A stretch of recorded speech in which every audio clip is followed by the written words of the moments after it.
Hey, what's up, everyone, and welcome to the Deceptilab. And if you were here for my last live stream, you know that the five-star Batch 13 was revealed last week by myself and several other of the official content creators. So, because of that, I'm starting a short series to analyze each of these bots as 4 stars just to see what we need to do to make them great as 5 stars. Now, in this series, I'm not going to include Rotostorm and Spinister or Roadbuster and Half Shell. I've already done videos on those bots, and if you need to see those, I added those to the link below in the bio so that you can check those out if you hadn't already seen them. But this is the perfect opportunity, I feel like, for the remaining bots in the batch to test them and to basically share my views with you guys and to get feedback from you guys as the player community so that we can try to build the best bot possible for you on the content creator and play tester side. So I'm going to go ahead and get this set up. Enjoy, and I'll see you out there.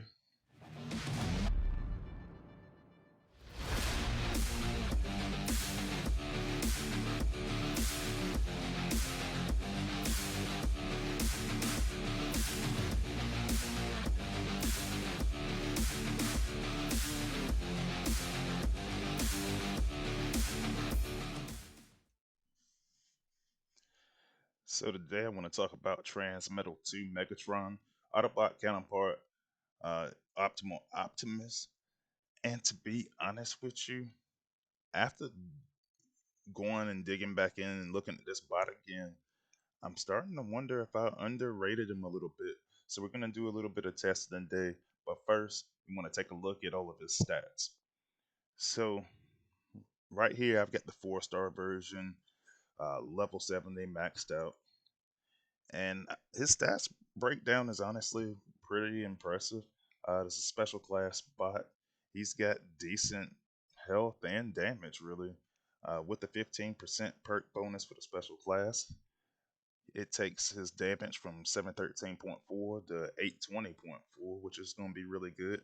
And that's without any combats, power cores, anything like that. And then his health starts off at 28,000 with the additional 15% takes him to 32,200. So pretty good stats. He's a melee type bot, so when I look at a bot like that, I think the health is more appropriate than some of the other melee class bots that I've seen that aren't tanks. So I'm suspecting that he's going to have pretty good survivability. His ability, the Flying Inferno, I got it at level 10, and you can set nearby enemies on fire, and that's going to cause you 892 damage per second. So let's go take a look at him on the battlefield, see what we can figure out. So I want to take a look at T2 and just his ability and just some of his behaviors for his normal attack. So I'll just start down here on the bottom. I'm running a base trial in the Prime League hard mode. And the first thing that I notice is I'm going to target this laser here. And when I do, first thing I notice is this range is actually really, really short. Now, what I noticed with the spider mine right underneath it is anything that's within range of that ability is going to be subject to the damage from the ability. That can be good and bad. I think that from the aspect of it burns everything in its path, by default, the Space Ape felt like they had to keep it short. So I almost want it to be kind of like a splash damage. I'm gonna run it in here again, see what it does. Um, oops. And I just they kind of backed ourselves into a corner here by having the fire damage take place on anything in the path. Now I will say it could be good at short ranges, but typically when you're dealing with a damage over time type ability, you want it to just you want it to go further. So yeah, go back over here again at the laser turret. This time I'll try to run Acid Storm along with it, which will probably make a pretty nice combo. with the anti-heal and with the extra 20%. But as you can see in that first demonstration alone, he couldn't even take out a laser turret, but then he can start prioritizing other targets during that 10 seconds. Some of those hovering abilities like that to me seem to always be a little bit of a liability, or at least they can be. But he does have decent health, as we already discussed. So I think there's some potential there. There are a couple of things that I want to rework from an ability standpoint. So let's go back and take a look and give this guy some combats and power cores. Now, when it comes to T2 Megatron, you do have an existing bot specific core that's actually really good. You've got the golden disc. And so that's going to reflect 17.5% of damage if you have the maxed out G Metal version. And that's going to be really helpful. And when you get to zero health, you have kind of like a vector prime type effect. And it's going to allow you to go back to the location with the health that you had 9.5 seconds ago. So let's take a look at that max golden disc on T2 Megatron.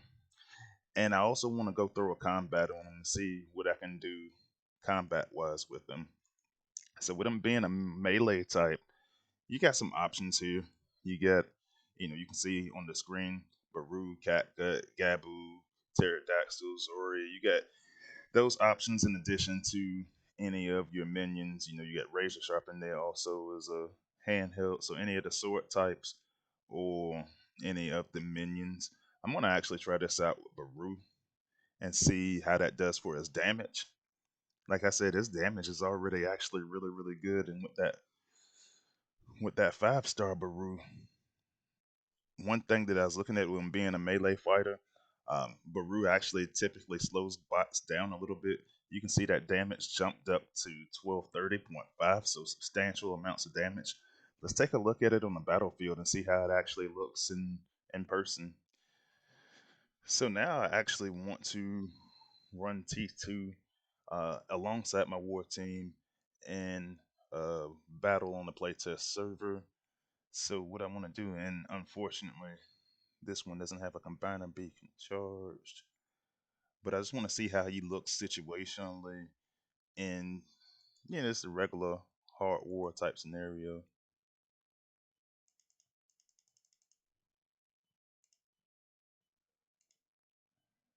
Now here, this is what I'm talking about. His range just isn't as good as it could be.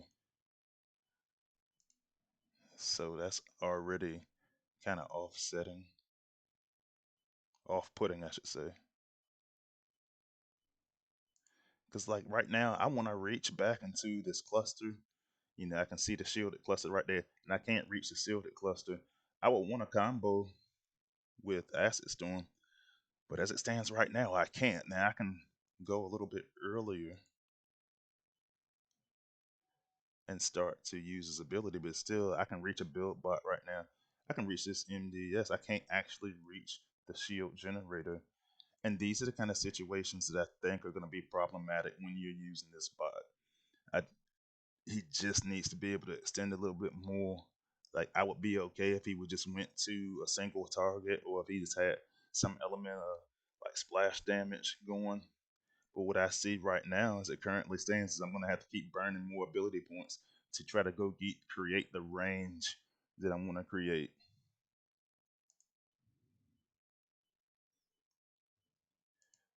Now, with him being a melee bot, my hope here is that I'm able to keep him somewhat with the team.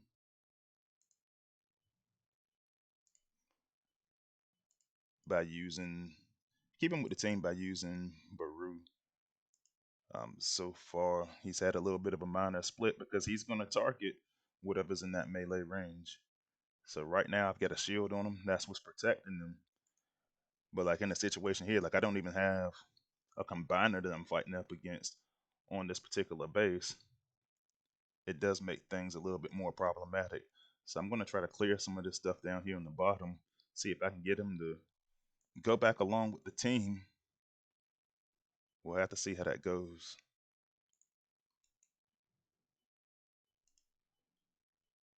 I just really foresee a lot of pathing issues and a lot of range issues for this bot. So if there's anything that I'm really focused on here, like I think he has the potential to actually be a good bot. I think we've underrated him just a tiny bit. But if you adjust those range issues, I can deal with him being melee. They gave him a good core to allow him to be, a decent melee option. We just got to get this dude we just got to get this dude to the point where he is able to use some range visibility. I mean, ability is the key part, I think, when you're looking at bots. Like right now, I'm going to use Acid Storm again. I can't reach the majority of that area that's covered by his cloud. I can reach half of it.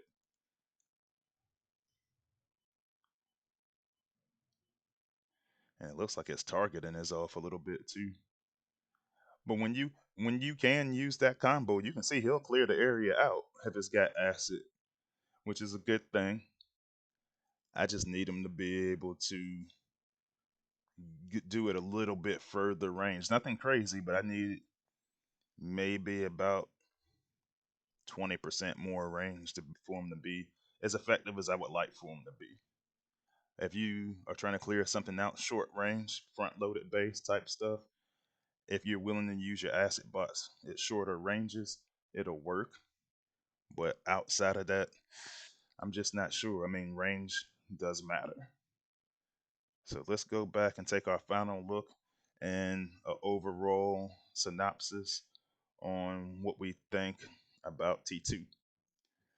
I actually want to try one more test, and I want to test this time using Headstrong. I've got him equipped with the Leech Maximum Core, and I gave him the same growl that I also had when I was using Bludgeon. And because Headstrong and Pipes are so popular in the meta produce their acid, what I want to do is try to catch some of the front half of these sections of the base with Headstrong and see if I can use T2 to kind of back them up a little bit to bring things down a little bit quicker. Now in this case, I've also popped the combiner, so I'm going to have to go to my emergency plan and using my combiner so I'm not hacked. So I'll focus that fire on the opposite side of the battlefield, and we'll see what happens with the synergy between Headstrong and T2 here on the opposite end. So when we come back, we'll go back to that right hand side.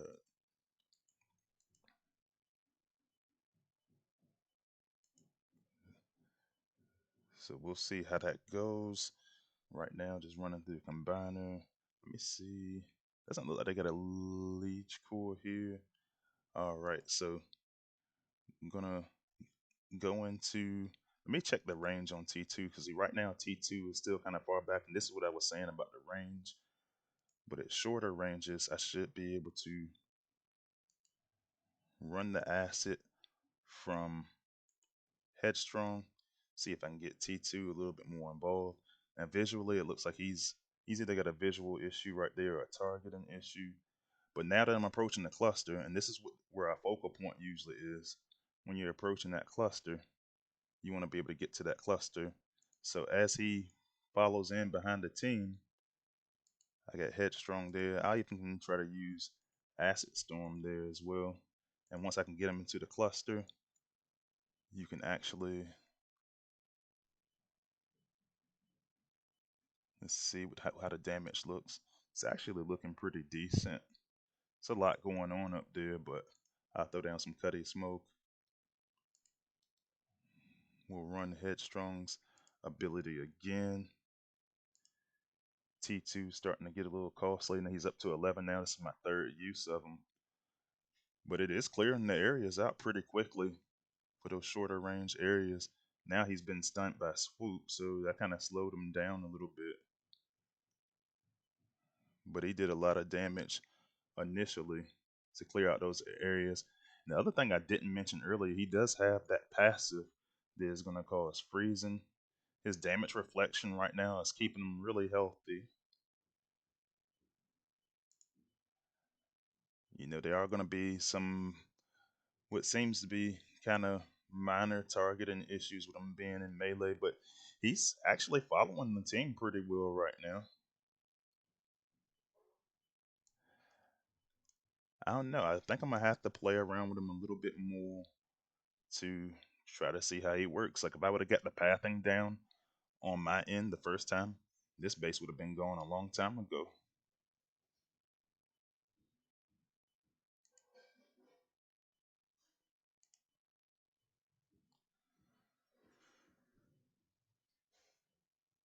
But yeah, so I think he's got some potential. I think do have some things we need to work on for him, but I think the niche that we're looking for here is we're looking for that short range combo that we can kind of build on.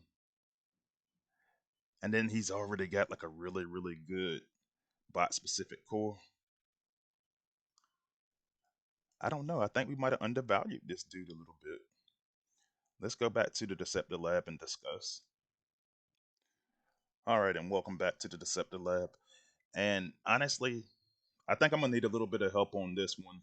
Based off of what you know about T2, Megatron, and Optimal Optimus, let me know in the chat what you think needs to take place to make this a viable bot as a 5 star in the next meta. I do think that the range does become a factor unless you are prepared to run some sort of acid attacks at shorter ranges, but that doesn't mean that's the end all be all. So let me know, and I will more than willing to go carry that feedback to Space 8. So as always, thanks for joining. I see you guys on my live streams, which takes place Wednesday at 6 p.m. every week Eastern Standard Time, and I'll see you there, and I'll see you on the battlefield. Freezy is out.